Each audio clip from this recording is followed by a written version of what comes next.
How to find a boyfriend in 2024. A lot of you guys were like, boys don't even approach me. Like, how am I supposed to get a boyfriend if no one's like there? Guys, I figured out the reason why I'm single. Apparently you have to go outside and meet people. Like, you actually have to go outside and talk to them. Yeah, it's gonna be a no for me. So for women, getting a man isn't the problem, but because men are falling so far behind women in terms of education, economic viability, and emotional intelligence, getting a good man, that's the problem. So before you fix your fucking fingers to insult a woman by calling her single, remember that chances are she's choosing to be single, stress-free, and stable because y'all can't seem to get it together. Now that is a really valid point, especially if you don't want to do the chasing, and you don't have to if you don't want to.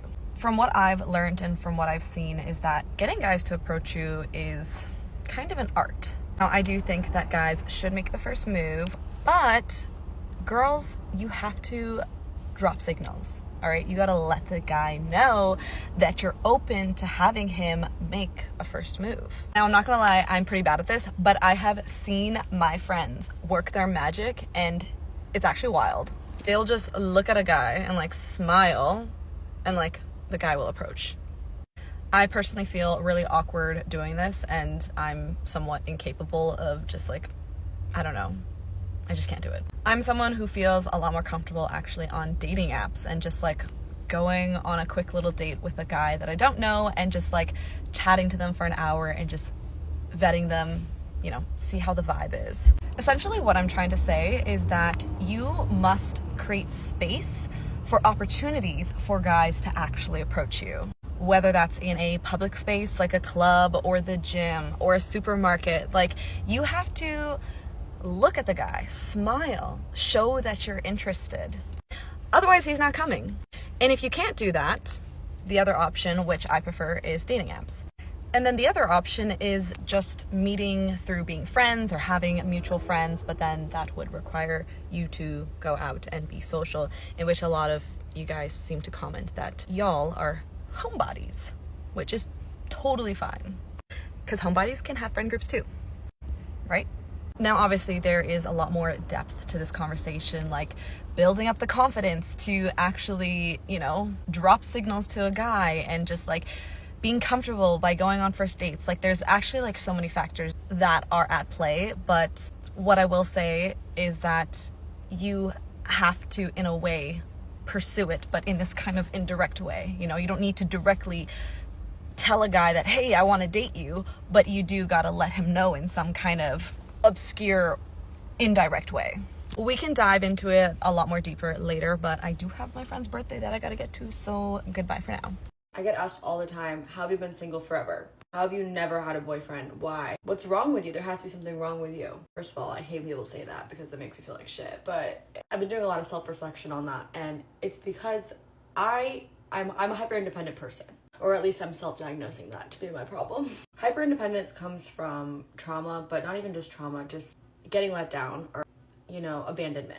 A lot of times kids that had parents that got divorced at a young age, where there was a lot of drama that didn't involve them, where they had to kind of figure things out on their own, when a parent dies, like things like that, which were all part of my childhood, definitely affect how you grow up. And for me, it's always just kind of been like, figure it out. I'm independent, I'm strong, I can figure it out on my own. I'm just gonna figure it out on my own. I have a lot of friends that they hate being out of a relationship, or they hate living alone, or things like that, those things make me feel safe. Not being in a relationship and just being in my own company, that makes me feel safe. Living alone makes me feel safe. Knowing that I take care of all my financial stability makes me feel safe because I don't have to worry about financial problems coming from above, coming from my parents. That's something I've always worried about. Of course, I still get stressed, but knowing that I'm in control of it makes me feel better. And one of the signs of being very hyper-independent is that when you start getting in a relationship or you start feeling things, you run. Because it's safer to be alone than to trust someone that might end up causing this trauma to rehash itself, you know? So personally for me is when I meet someone, I just think it's easier to not. It's easier and safer for me to not be in a relationship. So I never put myself out there in that way. I really don't. Like, I've never looked for it. I've never seeked it. I've always just been confident and comfortable with who I am.